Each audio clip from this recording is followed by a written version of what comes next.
여러분 안녕하세요. 아무도 가르쳐주지 않는 시창작법, 이것만 알면 시쓰기 고수된다. 저는 시와 소설을 쓰는 김명희입니다.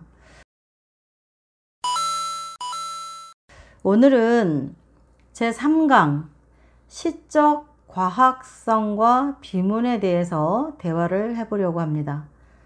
시적 과학성은 일전에 또 제가 잠시 아마 언급을 했던 것으로 알고 있어요. 한 번 더 짚고 넘어가도록 하겠습니다.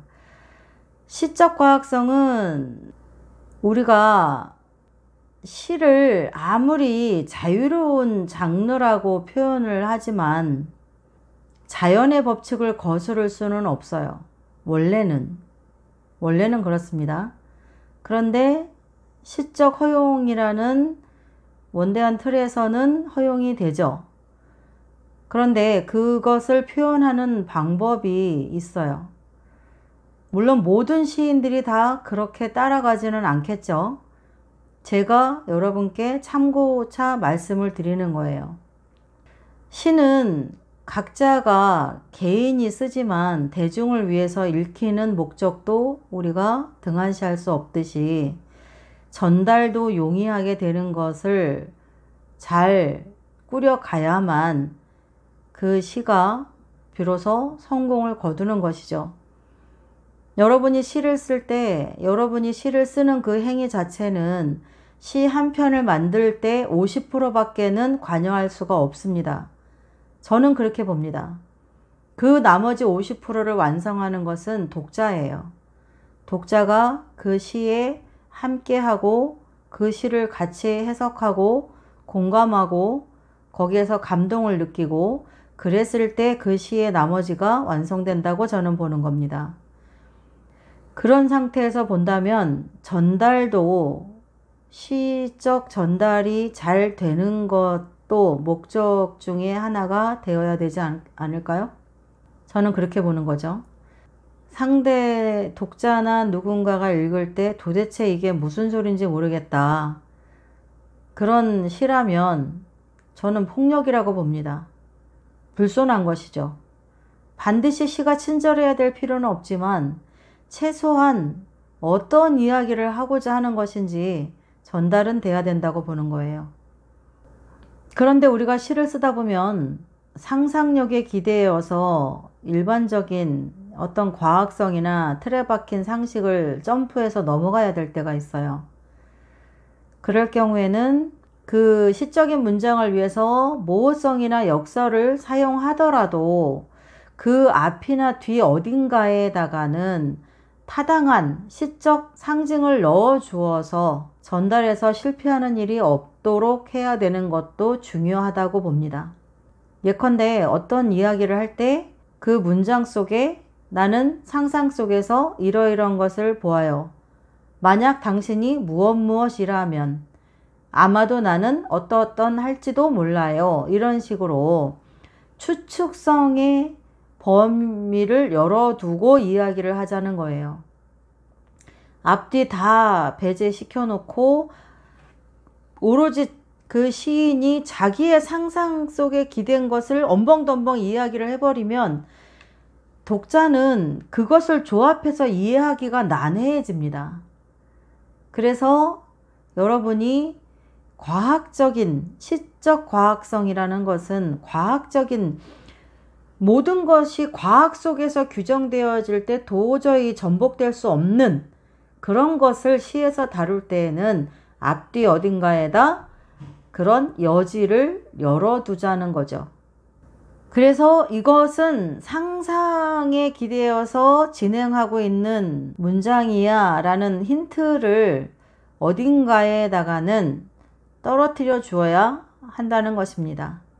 그것이 시적 과학성을 무너뜨리지 않고 독자와의 공감대 형성을 용이하게 하는 방법 중에 하나라는 것이죠. 이해되셨나요?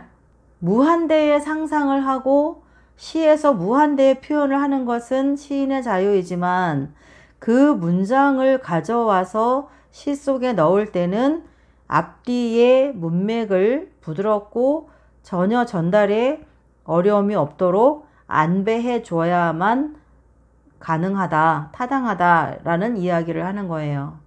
자, 그 다음 비문에 대해서 한번 볼까요? 우리가 많이 쓰는 실수예요.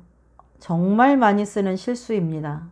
물론 비문에도 무지 많은 종류가 있어요. 오문, 악문, 치문, 난문, 뭐 또 뭐가 있죠? 오문 했죠? 그 비문 중에도 굉장히 많은 것들이 있단 말이에요. 자, 그런데 우리가 특히 많이 실수하는 것들, 시에서뿐만이 아니라 소설 수필에서도 특히 많이 실수하는 것들, 그것을 제가 오늘 몇 가지를 짚고 넘어간 다음에 그림 하나 씌어둘로 넘어가겠습니다. 건강하지 못한 문장들을 여러분이 수시로 쓰는데 그것을 정말 경계하셔야 된다는 거죠. 건강하지 못한 문장 또는 한글 문장 호응에서 벗어난 문장들을 주의하자는 건데요. 한번 볼게요. 예를 들어서 여러분이 흔히 쓰는 말 중에 건강하세요, 행복하세요 이런 말 많이 쓰죠. 근데 사실은 이 문장이 잘못된 거예요. 우리는 일상에서 자주 쓰고 있는데 건강하다, 행복하다 라는 것은 형용사거든요. 형용사이기 때문에 무엇 하세요 따위의 명령이 어미가 붙을 수는 사실은 없는 거예요. 건강하게 사세요, 행복하게 사세요가 맞죠. 건강을 할 수가 없어요. 행복을 할 수가 없는 거예요. 형용사예요, 형용사. 그래서 건강하게 사는 건 가능하죠. 그러나 건강하세요, 나는 건강할 거야, 이것은 사실은 문장 같지만 올바른 문장은 아닌 거죠. 또 볼까요? 우리는 이것도 많이 써요.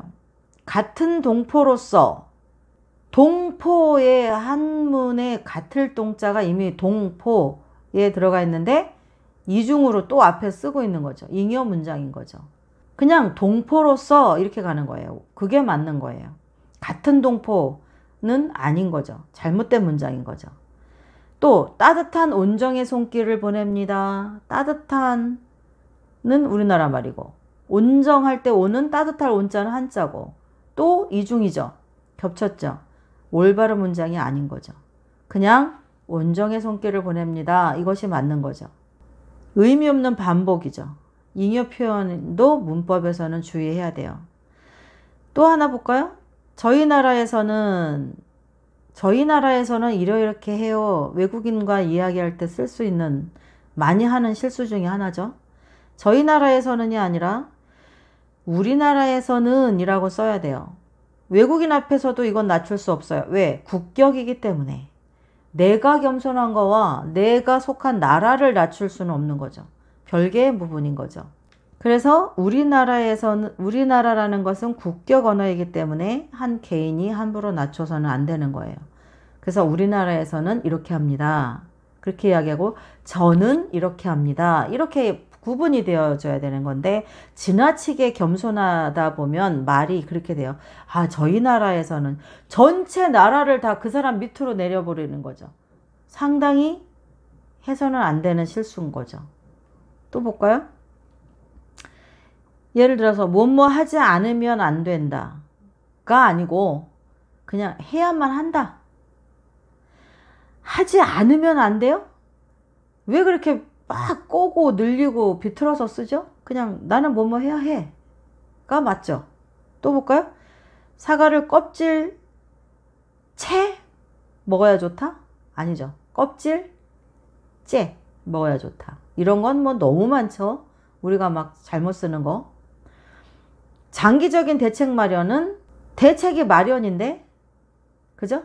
장기적인 대책은 그죠? 이렇게 가야 되죠. 장기적인 대책 마련은이 아니라 장기적 대책은 이렇습니다. 이렇게 가는 거죠. 이런 거는 뭐 1년을 해도 너무 많은 것들을 우리가 실수하는 게 많아요. 근데 오늘 잠깐 몇 개 좀 짚고 넘어가야 되겠다 생각이 든 거예요. 여러분이 시 쓰는 문장에서도 이런 유사한 실수를 많이 해요. 안 했나요? 그동안 쓴 시를 한번 보셔요. 어딘가 있을 수 있습니다. 역전압 이런 거 그죠? 그런 거 뭐 한두 개가 아니죠. 여기서 하다 보면 끝이 안 날 거예요. 주의하자는 얘기입니다. 넘어갈게요. 그림 하나 씌워둘 세 번째입니다. 자, 사진 여기 보세요. 뭐죠? 철새들이죠. 기러기 때 둘, 넷, 여섯, 7마리가 날아가네요. 이걸 보면서 여러분은 또 어떤 문장을 한번 생각해 내야 되는 거예요. 저는 이렇게 썼어요. 새들이 날아가는 것은 풀씨들의 이동로다. 이거 지난번에도 잠깐 했는 것 같은데요. 그죠? 새들이 날아가는 것은 풀씨들의 이동로다.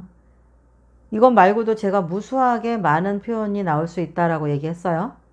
가로 안에 풀씨들을 빼고 새들이 날아가는 것은 무엇의 이동로다. 무엇이 이동하는 것이다. 이것을 여러분이 상상의 나라를 마음껏 펼쳐보시기 바랍니다. 최소한 10문장이라도 쓰세요. 안 되면 5문장이라도 써보세요. 잘 된다면 20문장이라도 써보세요. 제가 지난번에도 말씀드렸죠. 눈에 보이는 사진 속에 있는 거에만 매이지 마세요.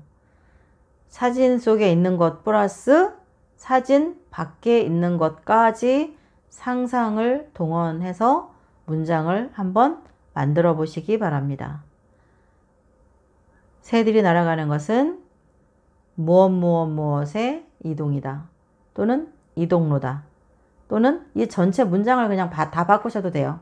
나는 이렇게 안 하고 다르게 쓸래요. 다르게 써보세요. 얼마든지 많이 써볼수록 좋아요. 새들이 날아가는 것은 과연 무엇을 상징하는 걸까요? 우리가 아는 것, 익히 아는 것 빼고 그 또 다른 것을 찾아내셔야 된다는 얘기죠. 지난번에 말씀드렸죠. 좋은 시란 A는 B다를 뛰어넘어서 C가 되게 하는 것이다. 아시겠죠? 저는 오늘 여기까지 하겠습니다. 저는 시와 소설을 쓰는 김명희였습니다. 다음에 만나요. 안녕.